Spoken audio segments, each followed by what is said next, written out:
A gigantic flying eyeball is certainly the simplest description for these creatures. But wouldn't do the swell of demonic air and terror it brings from its presence justice. One gaze is all it takes to trap you in darkness forever, for even those that have survived an encounter see its red, monstrous eye floating through their nightmares forever. This is a fiend known as the Ahriman. Known by other names such as Floating Eye, they go back as far as the Dawn of Souls period. The common variety has always been identified by the following: a large round creature with bat wings, yellow skin, a large fanged mouth, small legs, thin tail, but their most defining feature is the single large demonic eye taking up most of their body. Ahriman variants usually stay the same except for a few unique cases. Looking into the eyes of an Ahriman has been known to cause blindness, stone, silence, and with more powerful forms, instant death. But before we can learn to defend against such a demonic creature, it's best that we first understand how these creatures came to be. The way these creatures got their name is from the religious deity of evil, chaos, and destruction. A god known for bringing about the downfall of order itself, also known as the Lord of Darkness. So it comes to no surprise which this fiend adopts as moniker. Other than just their talent inflicting darkness, their origin adds to this fact. The ancient text from Iblis states, monks trying to purify their minds and bodies of negative energies. Those remain seeping into the blackened earth and give rise to the fiend we fear today. But this is hardly a surprise with the effects of mist affecting most areas of Iblis. Mist causes plenty of unexplainable phenomena, so certainly it can create creatures like the Ahriman under the right conditions. But the issue with this theory is that the Ahriman in Iblis has a drastically different look than the one we learned to fear. So how has this happened?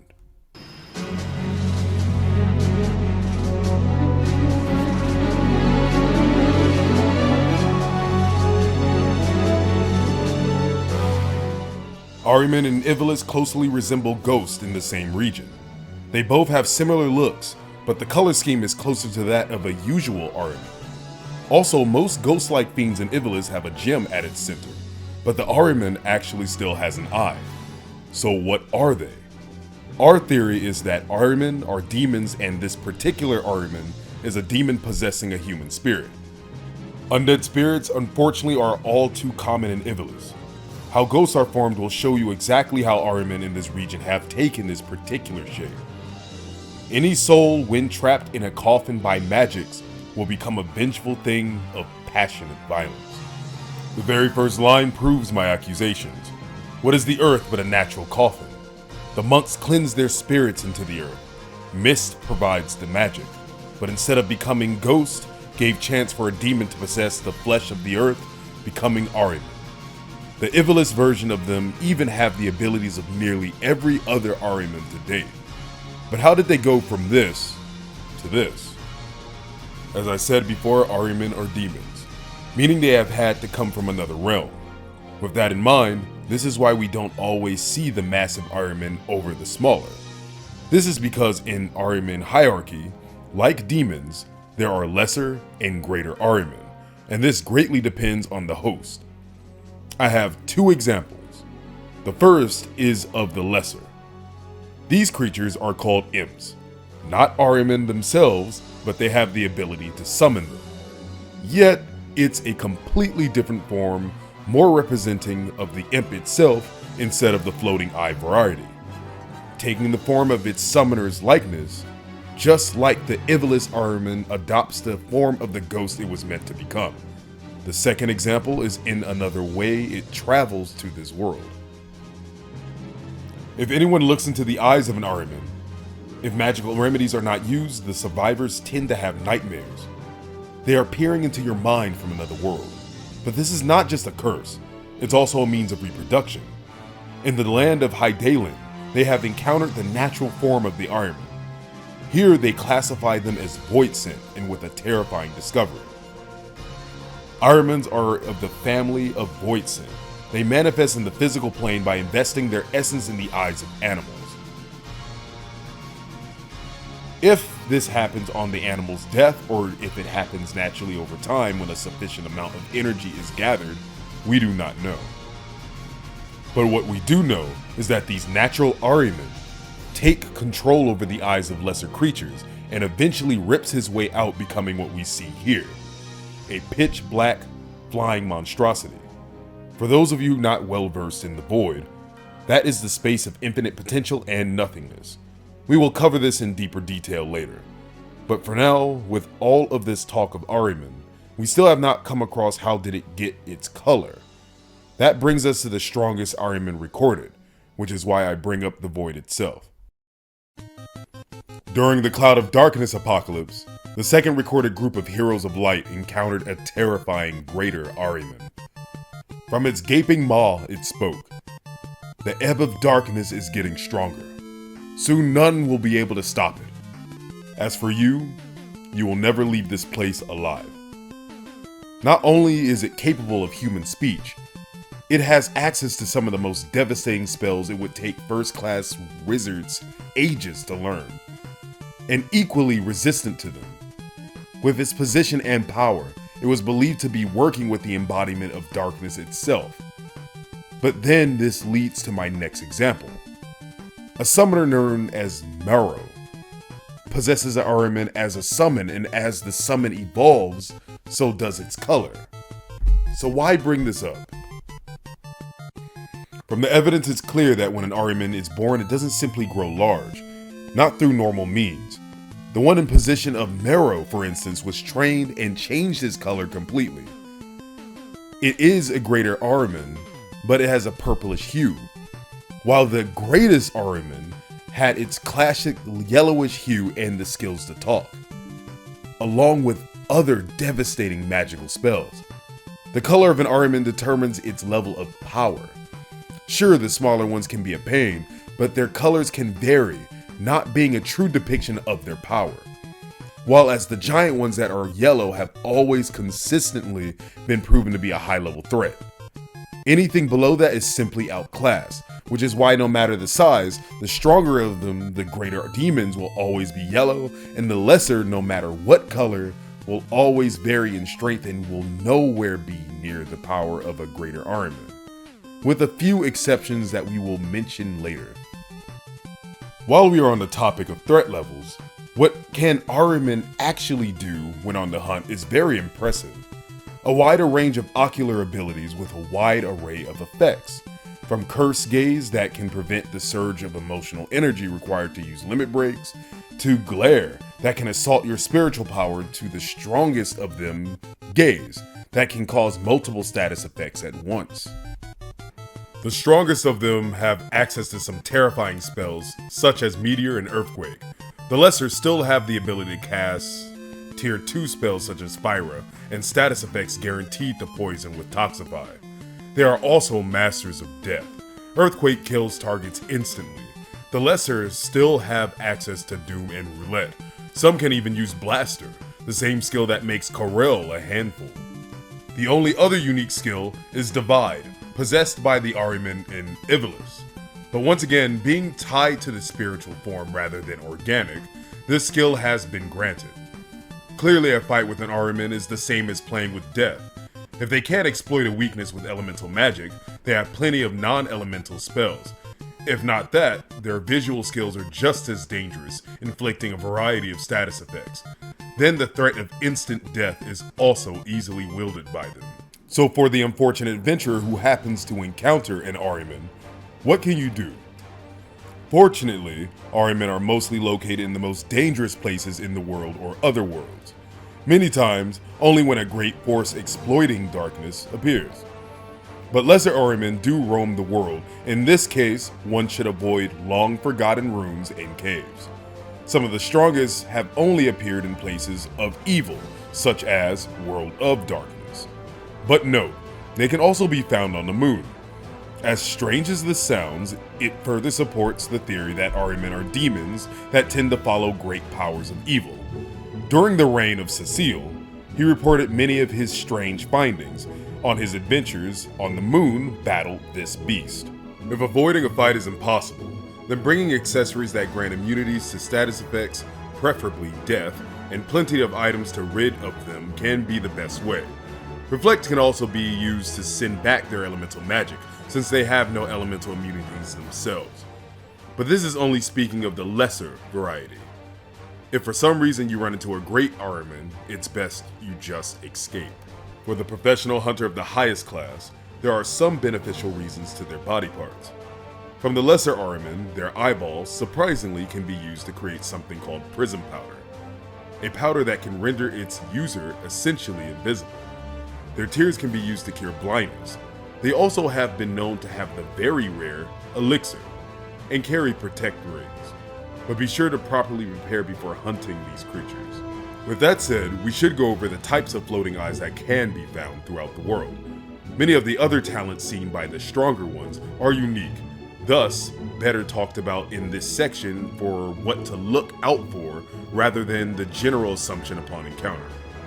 The list is small, but many have lost their lives in search of this information, so please listen wisely. Floating eye is by far the most common, if not the weakest form of the lesser evil eye species, which leads me to believe they could be newly born Ahriman. Usually found with colors between brown and dark yellow. Like most eye creatures, they tend to stick to dark, dank places. Some of them can use spells, and others have gaze, but these must be older floating eyes, reaching their potential because this is very rare. So just in case, it's best to bring items that can cure or prevent blind and poison. A very rare Ahriman type is the Blood Eye, reported by Cecile in the location called the Land of Monsters. It seems this one has adapted to directly feed on its prey with skills such as Blood Feast and Drain, and even can use the spell Death. The reports claim that this location leads to the underworld, so the chances of running into this creature are slim to none. But it's one only bright red Ahriman to date, so remember just in case. A healer, potions, and phoenix downs are the best way to approach all adventuring basics. But on a small note, there is another creature called the Evil Eye and Blood Eye. They don't exactly resemble the Ahriman, except for the fact that they are large, round creatures with large fanged mouths and big, wide eyes that take up most of their bodies. This is a very strange encounter. Maybe this could be the Ahriman's soul before it's formed into the Ahriman that we know today, possibly the beginning of a greater Ahriman. This we do not know, but I felt it was worth mentioning. Upon further research, I will eventually bring this back up. These are two Ahriman types that prefer harsh environments. Bure in heavy lightning storms, and Evil Eyes in freezing climates. Both use the gaze skill to confuse prey before attacking. Strangely, they do not use magic to accordance with the climates they thrive, yet hold the obvious weaknesses. Use thunder and fire spells respectively, with anti-confusion charms. The weakest of the great Ahriman discovered, sometimes called the Alimanya, weakest but far from a pushover. Big Breath can deal great damage to up to 3 targets, and with level 3 Flare, impressive fire damage to all the spells deems targetable. Teardrop to stop the surge of energy that enables ones to break limits, and level 4 Death that can potentially wipe out all members of an adventuring party. It's best to go to experts on reading one's innate current skills to try to avoid level 4 Death. Otherwise, accessories that negate death is a must, like most Ahriman. The ones found by Zack Fair before his disappearance have been reported to have spells such as Thundaga, Drain, and even wielding Gaze and Cursed Gaze. This has not been witnessed since then, but best to remember when hunting in the area. The Ahriman in Ivalice is worth bringing up again. We already covered that due to its origins, has taken the form of the human spirit turned fiend. Although its occurrence is very rare, they have been encountered before. If they are being reborn or if there's a finite number of them in the world equal to the number of monks in the story is not known. They wield Fyra, Blizzara, Thundara, Toxify that always poisons the party and can immobilize an entire adventuring party. Phantasmal Gaze and Master Eye are terrifying ocular skills, and it even has the spell Doom. But along with its many strengths, it also has the ability to ignore certain buffs held by the party. It ignores firing weapons entirely, even those with elements. It ignores your ability to evade, weather and landscape advantages, and even your ability to reduce its damage dealt. This is by far the second most powerful Ahriman witnessed. The Arch Ahriman has only ever appeared in a place called the Everbloom Hollows. It has a wide variety of skills, from blinding you to creating magic barriers with other black magic attacks. But aside from that, it has another skill that can be more than troublesome. It has the ability to transform into one of your allies and use their skills to the fullest. It's one thing to walk into a fight against a dangerous monster, but another that can use your own talents against you with other amazing skills. The good news is that you can overcome this by dealing enough damage to force the change back to normal. Then finally, we have the greatest Ahriman ever recorded, existing beyond time and space, only appearing when the world is at its worst, to feast on the terror within the safety of the void. Now, there is a theory I have surmised. This particular Ahriman has appeared twice, first during the Cloud of Darkness phenomena, second during the Dawn of Souls age. Both are the only recorded Ahriman able to talk very well. Now, what's strange here is that they look exactly alike. So my theory is that this is the exact same Ahriman. Is it possibly due to a time distortion? Something similar to the demon Chaos? Or is this something else? Is it simply being reborn? Or is it just simply unkillable and reform itself every few millennia? This we do not know yet. This Ahriman can summon meteors and earthquakes that can instantly KO all members.